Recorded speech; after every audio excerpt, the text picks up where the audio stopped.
رب العالمین کے فضل و کرم اور اسی کی دی ہوئی توفیق سے ماہ محرم الحرام کا یہ بابرکت جمعہ کہ جس میں ہم قرآن اور حدیث سے اپنی زندگیوں کو روشن اور منور کرنے کے لیے یہاں جمع ہیں، دعا کریں اللہ تبارک و تعالی ہمیں اپنے ایمان کی فکر کی سوچ نصیب فرمائیں، اور جو اللہ نے بن مانگے نعمت عظمیٰ یعنی ایمان کی دولت عطا کی ہے، اس دولت کی فکر میں ہمیشہ کے لیے رب العالمین ہمیں سوچ و بچار رکھنے کی توفیق عطا فرمائے۔ چنانچہ اللہ کا کلام ارشاد فرماتا ہے، یا ایہا الذین آمنوا اتقوا اللہ حق تقاتہ، اے ایمان والو اللہ سے ڈرو جیسا کہ ڈرنے کا حق ہے، ولا تموتن الا وانتم مسلمون، اور تم دنیا سے اس حال میں رخصت ہونا کہ تمہارا ایمان سلامت ہو۔ بے شمار انعامات احسانات کہ جن کو انسان گنتی میں لانا چاہے تو وہ لا نہیں سکتا، ان احسانات اور انعامات میں سب سے بڑا انعام وہ اللہ کی طرف سے ہمارے لیے ایمان کا انعام اور ایمان کی دولت ہے۔ شیطان اس نعمت کو چھیننے کی بڑی کوشش کرتا ہے، بچپنے سے لے کر بڑھاپے تک، دن میں صبح سے لے کر شام تک، اور رات میں مغرب سے لے کر فجر تک، آخری زندگی کی شام تک، بلکہ آخری زندگی کی سانس تک اس کے وار مسلسل بڑھتے رہتے ہیں، اور وہ کسی نہ کسی طرح ہمیں بے ایمانی کی طرف لے جانے میں اور اس کی کوشش میں کہیں نہ کہیں کامیاب ہو جاتا ہے۔ اور پھر فکر کرنے والے شخص اپنے ایمان کی حفاظت کی فکر ایسے کرتے ہیں کہ پھر وہ اپنے ایمان کی سلامتی کے لیے دعائیں بھی کرتے ہیں، قرآن اور حدیث سے اس کا حل بھی تلاش کرتے ہیں، اور صحابہ اور اہل بیت اطہار اور اولیاء کاملین اور علماء و مشائخ سے ایمان کی حفاظت کے معاملے میں گفتگو بھی سن کر اپنی ایمان کی فکر میں مشغول ہو جاتے ہیں۔ دیکھا جائے نا تو آج ایسا پرفتن دور ہے کہ جس میں ایمان پر ڈاکے کبھی قرآن کے نام پر ڈالے جاتے ہیں، کبھی حدیث کا سہارا لے کر ایمان کو لوٹنے کی کوشش کی جاتی ہے، اور کبھی نعوذ باللہ من ذالک خاتم النبیین صلی اللہ علیہ وسلم کی نعمت عظمیٰ ختم نبوت پر حملے کر کے ایمان کو کمزور کرنے کی کوشش کی جاتی ہے۔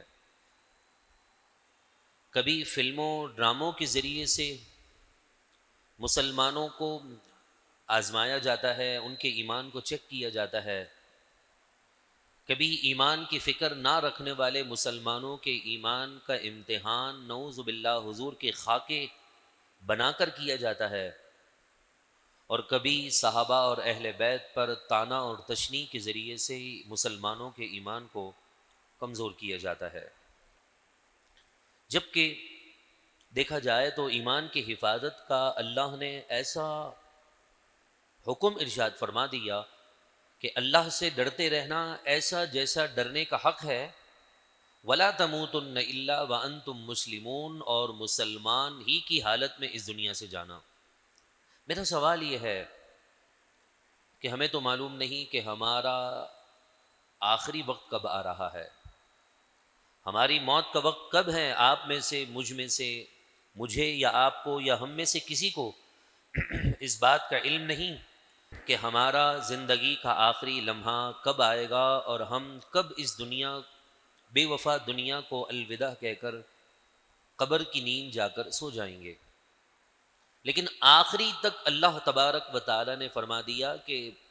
زندگی میں تمہارا ایمان سلامت رہے، لیکن مرنے کے وقت تمہارا لازمی ایمان سلامت رہے، کہ فرمایا کہ جس کا آخری جملہ کلمہ طیبہ ہو صحیح عقیدے کے ساتھ، دخل الجنہ، اللہ تبارک و تعالی اسے جنت عطا فرما دیتا ہے۔ یہ کب ہوگا؟ کہ جب میں اور آپ اپنے ایمان کی حفاظت کی سوچ پختہ کر دیں گے۔ جتنی فکر مجھے اور آپ کو دولت کمانے کی ہے، جتنی فکر آپ کو اور مجھے اپنے دنیاوی بگڑے ہوئے معاملات کو درست کرنے کی ہے، جتنی فکر آپ کو اور مجھے اس بات پر ستاتی ہے کہ اگر ایک نوکری چلی گئی تو دوسری نوکری میں کیسے حاصل کروں، جتنی فکر میں آپ اور میں اپنے کالے بالوں کو سفید کر رہے ہیں کہ دولت میں کیسے حاصل کروں، زمین کیسے بناؤں، اس کا 10% بھی اگر ہم ایمان کی فکر کے لیے سوچ و بچار کرتے تو آج مسلمانوں کے ایمانوں پر حملے نہ ہوتے۔ آئے دن کبھی فلموں کے ذریعے سے، کبھی ڈراموں کے ذریعے سے، کبھی مسلمانوں کے بچوں کو قتل و غارت گیری کے ذریعے سے، کبھی کسی معصوم بچی کی جان کو اس کی اپنی جان کے دشمن، حفاظت کرنے والے اس کے دشمن بن جائیں، کبھی اس کی عزت کو تار تار کر دیں۔ یہ سب ایمان کی فکر سے ہٹ جانے والے لوگوں کی علامت ہے کہ وہ چھوٹی سی ننھی بچی کو دیکھیں تو ہوس کا شکار بن کر جو ہے کر دیں، اور پھر نعوذ باللہ یہ کام تو غلط ہو گیا لیکن پھر بچی کی جان بھی لے لیں۔ یہ سوچ انسان کے دماغ میں اس وقت آتی ہے کہ جب اس کے دل کے اندر ایمان کا ذرہ باقی نہیں ہوتا۔ جب انسان کی فکر اور سوچ کا معیار ایمان بن جائے نا، تو پھر وہ ہر برائی سے اپنے آپ کو ایسے بچاتا ہے جس طرح رسول اللہ صلی اللہ علیہ وسلم کے اصحاب نے ہمیں مثال دے کر سمجھایا ہے۔ سیدنا فاروق اعظم رضی اللہ تعالیٰ عنہ سے سوال ہوا کہ آپ نے کسی سے سوال کیا کہ بتائیے تقوی کیا ہے؟ سیدنا فاروق اعظم نے سوال کیا کہ بتاؤ تقوی کیا ہے؟ آپ کہہ دیتے، جواب میں یوں جواب دے دیا جاتا، نماز پڑھنا، روزہ رکھنا، عبادت کرنا، فلاں کام فلاں کام۔ بہت ہی پیاری مثال دے کر تقوی کی تعریف سمجھائی گئی، کیونکہ اس آیت میں تقوی کا ذکر موجود ہے۔ اتقوا اللہ، اللہ سے ڈرنا، اور تقوی نام ہی رب سے ڈرنے کا ہے۔ تو کہا تقوی کی تعریف یہ ہے، ایک پتلی سڑک ہو، اس میں کیچڑ بھی ہو، گندا پانی بھی ہو، دلدل بھی ہو، کانٹے بھی ہوں، نوکیلے پتھر بھی ہوں، اور وہی منزل آپ کی اپنی منزل تک پہنچتی ہو، وہی سڑک، وہی گلی آپ کو اپنی منزل تک پہنچائے۔ کس احتیاط کے ساتھ آپ اپنے کپڑے بچا کر، اپنا دامن بچا کر، اپنے پاؤں بچا کر ان کانٹوں سے اور ان تمام گندگیوں سے بچا کر کس طرح اپنی منزل پر پہنچیں گے؟ کہا اسی چیز کا نام تقوی ہے کہ یہ صراط مستقیم ایک ایسی اسٹریٹ سیڑھی، یعنی اسٹریٹ ایک ایسی اسٹریٹ ہے، گلی ہے کہ جس میں ایمان کے لٹیرے موجود ہیں، جس میں ایمان پر حملہ کرنے کے لیے کبھی دلدل کا راستہ بچھایا جاتا ہے، کبھی کانٹے آتے ہیں، کبھی پتریلی زمین آتی ہے، کبھی خواہشات کے نام پر شیطان کی طرف سے حملے ہوتے ہیں۔ ان تمام گندگیوں اور برائیوں اور کانٹوں والے راستے سے بچ کر اپنی منزل یعنی ایمان کی سلامتی کی حفاظت کی سوچ لے کر زندگی کی آخری شام تک پہنچ جانا، رب کی رحمت کو پا لینا، کہا یہی سب سے بڑا تقویٰ ہے اور یہی ایمان کی حفاظت کا سب سے پہلا ذریعہ ہے۔ لہذا ایمان کی حفاظت کے لیے 4 چیزیں بنیادی حیثیت پر دیکھا جائے تو کام آتے ہیں۔ نمبر 1، اپنے نبی کی عزت اور ناموس پر پہرا دینا۔ مسلمان بے عمل ہو سکتا ہے، مسلمان گناہ گار ہو سکتا ہے، مسلمان کے اعمال میں کوتاہی ہو سکتی ہے، لیکن مسلمان کے اپنے نبی سے محبت کے معاملے میں ذرہ برابر بھی کمی نہیں ہونی چاہیے۔ اگر مسلمان نمازی ہے، پرہیزگار ہے، تقوی والا ہے، عبادت گزار ہے، تہجد گزار ہے، روزے رکھنے والا ہے، لیکن دل میں حضور کی عزت اور ناموس پر کٹ مرنے کا جذبہ نہیں، تو اس کی ساری نیکیاں برباد ہو جاتی ہیں۔ تفسیر ہی نہیں بلکہ تاریخ کی کتابوں میں بھی یہ بات موجود ہے تھا بے عمل، داڑھی بھی نہ تھی، نمازوں میں بھی سستی ہو سکتی تھی، لیکن جب اپنی زندگی حضور کے نام پر قربان کر دی تو اللہ نے سینکڑوں نمازیوں، ہزاروں عبادت گزاروں سے بہتر اس بندے کو درجہ عطا فرما دیا تھا کہ جب غازی علم الدین شہید رحمت اللہ تعالی علیہ، جنہوں نے حضور کی عزت اور ناموس پر پہرا دیا، آخری جب ملاقات والدہ کے لیے، والدہ جب پہنچی آخری ملاقات کے لیے تو آپ کی والدہ رو پڑی، تو غازی علم الدین شہید رحمت اللہ تعالی علیہ اپنی والدہ سے کہنے لگے اگر رو کر ملنا ہے تو میں تجھ سے نہ ملتا، تو خوش ہو کہ آج تیرا بیٹا شہزادہ بن کر حضور کے دربار میں جا رہا ہے۔ کسی کو کتا کاٹ لے تو وہ مر جاتا ہے، کسی کو کوئی بیماری آ جائے تو وہ مر جاتا ہے، کوئی بستر پر مر جاتا ہے، کوئی روڈ ایکسیڈنٹ میں مر جاتا ہے، کسی پر کوئی الزام لگ جائے تو وہ اس میں چلا جاتا ہے، کسی کو کوئی بیماری کھا جاتی ہے، مرنا تو ہے، لیکن عزت سے حضور کے نام پر چلے جائیں تو اس سے بڑھ کر موت کیا ہو سکتی ہے۔ کہا تیرا بیٹا کوئی جرم کر کے دنیا سے نہیں جا رہا، تیرا بیٹا بستر پر نہیں جا رہا، تیرا بیٹا روڈ سڑک کے جو ہے ایکسیڈنٹ پر اس دنیا سے نہیں جا رہا، بلکہ تیرا بیٹا حضور کی عزت پر پہرا دے کر جا رہا ہے، اور یہ تیرے لیے اعزاز کی بات ہے۔ یہ غازی علم الدین شہید رحمت اللہ تعالی علیہ نے آنے والی امت کو یہ پیغام دے دیا، حالانکہ دیکھا جائے تو ایک داڑھی منڈا، سر پر پگڑی بھی نہیں، قال اللہ اور قال الرسول کا اتنا درس بھی نہیں آتا تھا، اور پھر جب غازی علم الدین شہید رحمت اللہ تعالی علیہ کی تدفین کر دی گئی تو علامہ اقبال نے شخصی وہاں پر گارنٹی لی اور کہا کہ میں اس بات کی گارنٹی لیتا ہوں، پاکستان بننے سے پہلے کی بات ہے،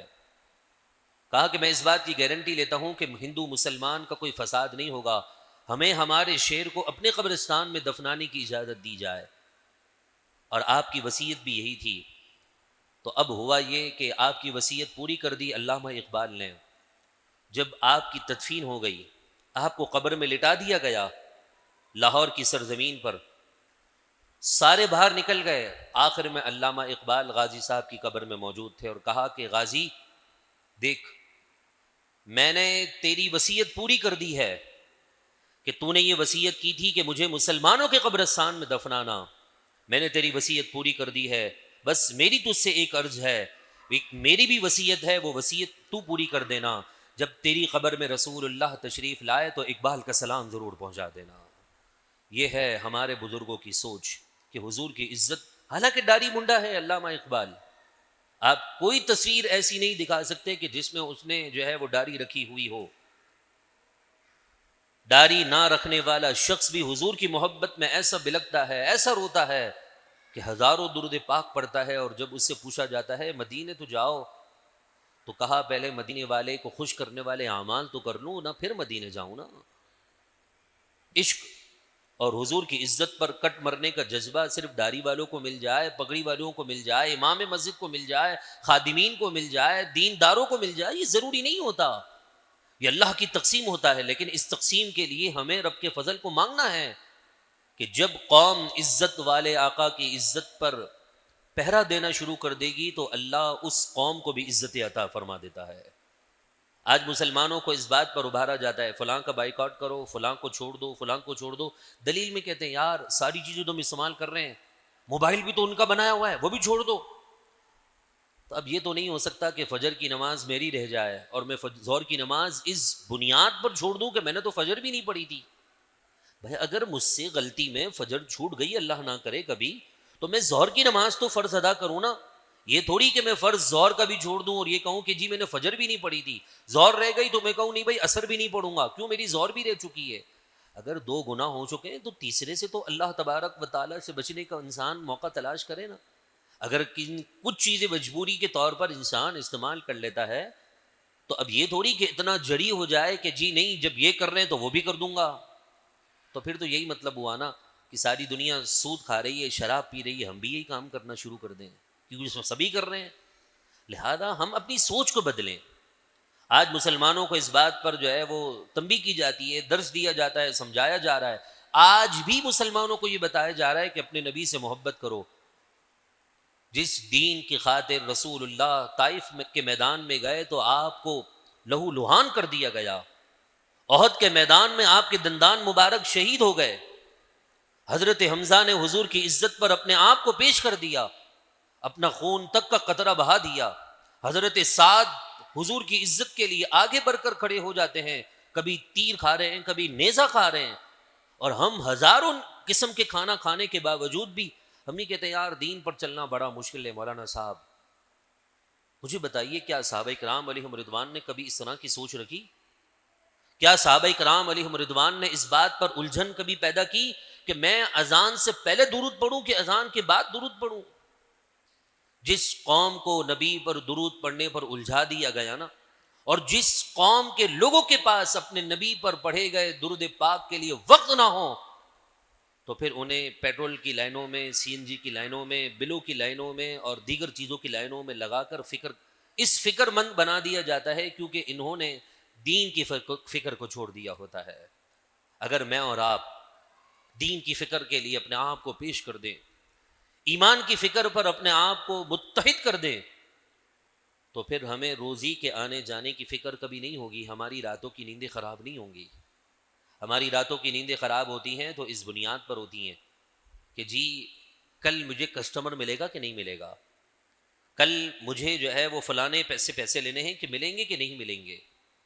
میرا فلاں جگہ پیسہ اٹکا ہوا ہے، میں نے انویسٹ کیا ہوا ہے تو کہیں وہ کھا تو نہیں جائے گا۔ آج حضور کے غلاموں کی فکر صبح سے لے کر شام تک یہیں سے شروع ہوتی ہے، روزی سے شروع ہوتی ہے اور روزی پر ہی جا کر ختم ہو جاتی ہے۔ ہمارے پاس اتنا بھی وقت نہیں ہے کہ ہم اپنی ایمان کی حفاظت اور ایمان کی فکر کی سوچ کے لیے قرآن اور حدیث کو سمجھنے کے لیے وقت نکالیں۔ جی نہیں میرے کو تو بہت کام ہے مولانا صاحب، میرے پاس ٹائم نہیں ہوتا۔ جس کے پاس اپنے ایمان کی فکر کی سوچ کے لیے قرآن اور حدیث کی بات سننے کا وقت نہ ہونا، میں سمجھتا ہوں اس کو اپنے آپ کو مسلمان کہلانے میں بھی شرم آنی چاہیے کہ جس نبی نے راتوں کو اٹھ اٹھ کر میرے لیے اور آپ کے لیے آنسو بہائے، کہ جن کے ایک آنسو کی قیمت ساری دنیا بھی ختم ہو جائے قیمت ادا نہیں ہو سکتی، وہ قیمتی آنسو حضور میرے لیے اور آپ کے لیے اپنی امت کی محبت کے لیے بہا رہے ہیں، اور اس امت کو اپنی نبی کی عزت پر پہرا دینے کے لیے بھی مولاناؤں سے پوچھنا پڑتا ہے۔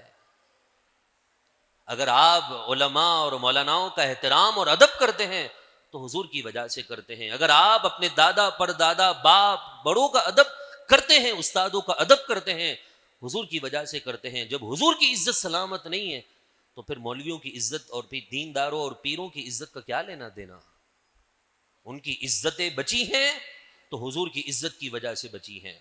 ان کی عزتیں محفوظ ہیں تو حضور کی عزت کی وجہ سے محفوظ ہے۔ ہماری بہن بیٹیوں کی عزتیں محفوظ ہیں تو سیدہ پاک کے والد محترم میرے آقا اور آپ کے آقا جناب محمد مصطفیٰ صلی اللہ علیہ وسلم کی عزت محفوظ ہونے کی وجہ سے محفوظ ہیں، ورنہ ہماری بچیاں تو وہ تھیں کہ جنہیں ہم خود بیچ دیا کرتے تھے حضور کے آنے سے پہلے۔ ہم تو وہ لوگ ہیں، بے باک قسم کے لوگ ہیں، ایسے ماڈرن ہو چکے تھے ایک زمانے میں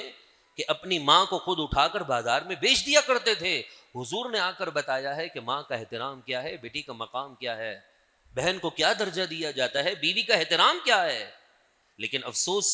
جس عظیم ہستی نے ہمیں احترام کا درس کا سبق پلا دیا، آج اس کی عزت پر پہرا دینے کے لیے امت کے پاس وقت نہیں ہے۔ آج بھی امت کو یہ درس دیا جا رہا ہے فلانے چینل کا بائیکاٹ کرو۔ میں کہتا ہوں اگر امت میں اتنی غیرت ہوتی نا تو کسی میں اتنی تپر نہ تھی کہ حضور کے بارے میں کسی بھی قسم کی کوئی بات کر سکے، یا حضور کے خاکے یا حضور کی تشبیہ یا شبیہ بنا سکے۔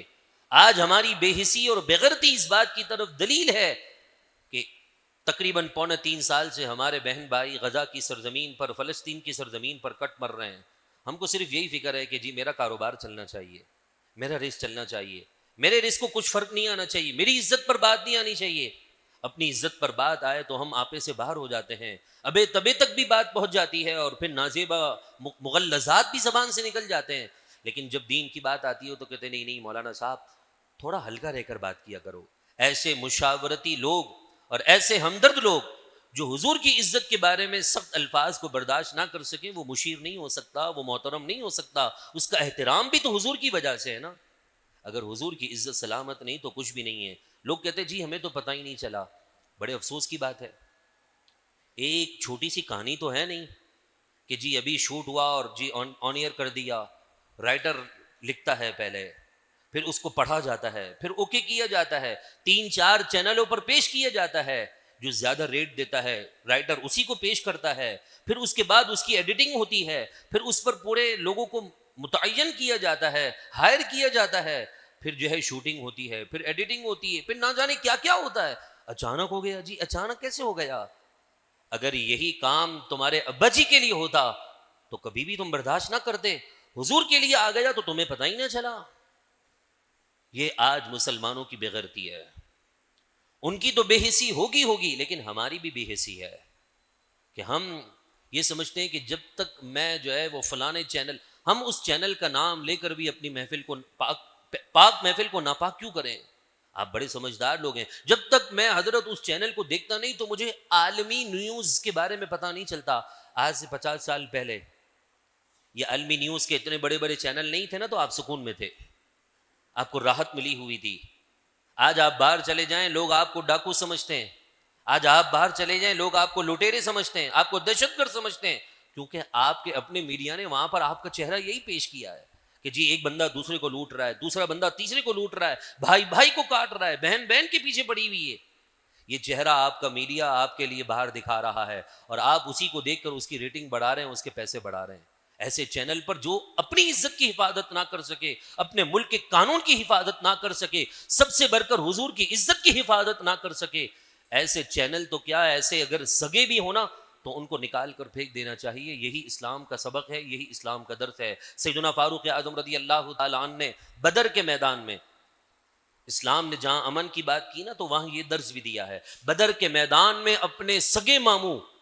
جس نے مکی زندگی میں حضور کو ستایا تھا، اس کی گردن پیش کر کے حضور کے سامنے رکھ دی تھی، کہا یہ میرا ماموں ہے جو آپ کو مکی زندگی میں ستاتا تھا. فاروق سیدنا صدیق اکبر کہ آپ کے بیٹے ابھی ایمان نہ لائے تھے، جب ایمان لے آئے تو ابا سے کہنے لگے ابا جان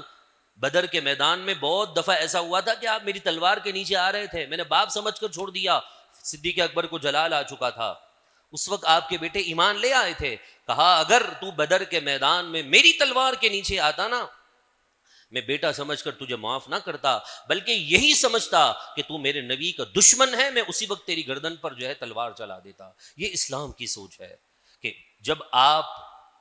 اسلام کی تاریخ پڑھیں نا، کہ جب رسول اللہ صلی اللہ علیہ وسلم فتح مکہ کے لیے جا رہے ہیں تو ایک جانور اور اس کے بچے موجود تھے. حضور نے وہاں ڈیوٹی لگا دی کہ یہاں کھڑے رہو جب تک قافلہ ختم نہیں ہو جاتا، کہ اس کے بچوں کو کچھ نقصان نہ ہو. وہی فتح مکہ کے لیے جا رہے ہیں اور جب مکے کی سرزمین میں داخل ہوئے تو کہا فلاں فلاں بدبخت کہاں ہے، ڈھونڈو اس کو. کہا کعبے کی دیوار سے چمٹا ہوا ہے، کہیں وہیں پکڑ کر اس کے کام تمام کر دو. کیونکہ اللہ تبارک و تعالیٰ بھی یہی چاہتا ہے، کیونکہ حضور جو بھی حکم دیتے ہیں رب کے اجازت کے بغیر نہیں دے سکتے. حضور کا یہ حکم تھا کہ اسے کعبے کی دیوار سے لپٹے ہوئے ختم کر دو. یہ پتا چل گیا کہ اللہ کی بھی یہی سوچ ہے، اللہ کو بھی یہی منشا ہے، اللہ کی بھی یہی رضا ہے کہ نبی کا دشمن زمین پر رہ نہیں سکتا. جب تک وہ فسادی زمین پر رہے گا بے برکتی ہوگی، بارشیں نہیں ہوں گی، رزق میں بے برکتی ہوگی. اور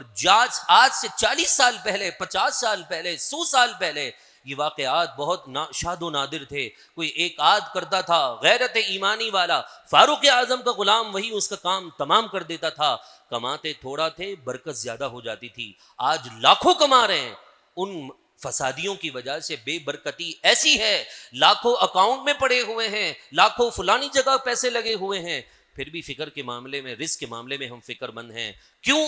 اس لیے کہ ان فسادیوں کی وجہ سے بے برکتی ہوتی ہے. اور آپ کو نہیں پتا گھر میں 2 افراد بھی لڑ جائیں نا، میاں بیوی کے درمیان بھی جھگڑے ہو نا تو بے برکتی آ جاتی ہے. تو جب فساد گھر میں، ایک چھوٹے سے گھر میں ہو جو 2 روم کا ہو، 3 روم کا ہو، 100 200 500 گز کا ہو، اس میں میاں بیوی لڑیں، بہن بھائی لڑیں، بھائی بھائی ایک دوسرے کے گریبان کو پکڑیں تو بے برکتی اس میں آ جائے. تو وہ فساد اتنا فساد ہے کہ گھر کی برکت کو دور کر دے. تو جو زمین میں سب سے بڑا فسادی ہے وہ زندہ ہو تو پھر مجھے بتائیے زمین میں برکت کیسے آ سکتی ہے؟ لہذا ایمان کی فکر کی سوچ یہی ہے کہ ہم اپنے نبی کی عزت اور ناموس پر پہرا دیں، اور یہی ایمان کی فکر ہے. دولت تو اللہ تعالیٰ اپنے نبی کے دشمنوں کو بھی دے دیتا ہے. قادیانیوں کے پاس اتنی دولت ہے کہ آپ کی سوچ سے بڑھ کر ہے. قادیانی تو اپنے آپ کو مسلمان ظاہر کرتے ہیں نا، یہودیوں کے پاس اتنی دولت ہے کہ آج 7 خاندان یہودی پورا دنیا کا پیسہ اپنے ہاتھ میں لیے ہوئے ہیں. اقتدار کی ان 7 خاندانوں کی جنگ ہے. اتنا پیسہ اللہ تبارک و تعالی صرف اور صرف نبی کے غلاموں کو تو یہ ضروری نہیں ہے، دشمنوں کو بھی مل جاتا ہے. جس چیز پر وہ کبھی بکے نہیں تو آپ مسلمان ہو کر کیوں بک جاتے ہیں؟ ہم کیوں ان پیسوں کی خاطر اپنے ایمان کا سودا کر لیتے ہیں؟ ہاتھ اٹھا کر دعا کریں اللہ رب العزت ہمیں حضور کی عزت و ناموس پر پہرا دینے کی توفیق عطا فرمائیں.